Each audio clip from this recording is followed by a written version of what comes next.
Hello everyone, इस question discuss करते हैं। इस क्वेश्चन में कह रहा है क्या कि the reaction which proceed in the forward direction. देखो भाई कि मेरे को बताना है कौन सी ऐसी रिएक्शन है जो कि प्रोसीड कर रही है फॉरवर्ड डायरेक्शन के अंदर। ठीक है, अगर मैं बात करूं पहली रिएक्शन जो कि Fe2O3 मेरा रिएक्ट कर रहा है HCl के साथ और बना रहा है FeCl3 प्लस H2O। देखो भाई यहाँ पे होता क्या है, जो FeCl3 और H2O है ना, ये आपस में हाइड्रोलाइसिस मतलब FeCl3 का हाइड्रोलाइसिस होता है ताकि क्या बन सके, फेरिक FeOH होल्डर मतलब फेरिक हाइड्रोक्साइड बन सके। जैसे ही फेरिक हाइड्रोक्साइड बनता है तो फेरिक क्लोराइड क्या हो गया, खत्म हो गया, मतलब ये तो कन्वर्ट होकर इसमें हो जा रहा है ना। तो FeCl3 कम होगा तो रिएक्शन क्या करेगी, Fe2O3 और HCl रिएक्ट करेंगे दोबारा से ताकि क्या बना सके, वो FeCl3 बना सके। तो क्या होगा, रिएक्शन आगे की तरफ क्या होती रहेगी, मूव करती रहेगी। तो इसने कहा था कौन सी फॉरवर्ड डायरेक्शन मूव करती है, तो पहली रिएक्शन तो मूव करती है। अब बात करें सेकंड रिएक्शन की।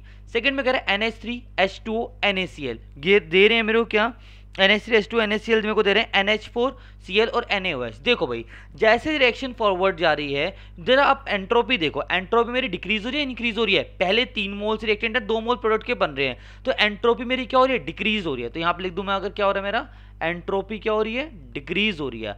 अगर एंट्रोपी गिर रही है तो रिएक्शन फॉरवर्ड की तरफ फॉरवर्ड करेगी, नहीं वो नहीं करी चाहेगी, वो चाहेगी, हम पता है एंट्रोपी अगर बढ़ते तो रिएक्शन स्पॉन्टेनिटी की तरफ जाती है, तो ये रिएक्शन क्या हो जाएगी, मेरी गलत हो जाएगी, तो मतलब ये फॉरवर्ड नहीं जाएगी। सी की बात करूं, SnCl4 Hg2Cl2 given SlCl2 plus HgCl2। देखो होता क्या है, जो ये रिएक्शन है ना SnCl2 HgCl2 जो बनते हैं वो वापस से SnCl4 बना लेते हैं, वापस से क्या बनता है, SnCl4 बना लेते हैं, जिसकी वजह से रिएक्शन फॉरवर्ड की जगह कम बैकवर्ड की तरफ चली जाती है, जिसकी वजह से रिएक्शन क्या हो गई, फिर से गलत हो गई।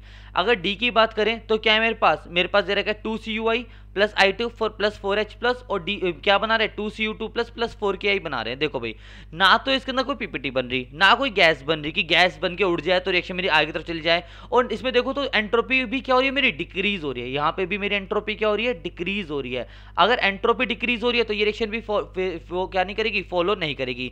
फर्स्ट केस में देखो तो फर्स्ट केस में हो क्या रहा था, एक्चुअली एंट्रोपी तो इसके अंदर बात है तो एंट्रोपी डिक्रीज हुई थी, लेकिन जो तुम्हारा FeCl थी ना, FeOH होल्डर बन रहा था। अगर FeCl3 बना था रिएक्शन के अंदर, वो ही नहीं बन रहा, तो क्या करते, रिएक्शन फॉरवर्ड तरफ मूव कर दो कि इसकी कंसंट्रेशन कम हो गई। याद करो लीचेट क्लियर, अगर एक की कंसंट्रेशन कम हो रही है तो रिएक्शन फॉरवर्ड प्रोसीड करेगी। तो यहाँ पे FeCl3 कंसंट्रेशन कम हो रही है तो रिएक्शन चाहेगी इसे और बनाए, तो इसकी वजह से रिएक्शन कहाँ जाएगी, फॉरवर्ड की तरफ मूव करना चालू कर देगी। ओके।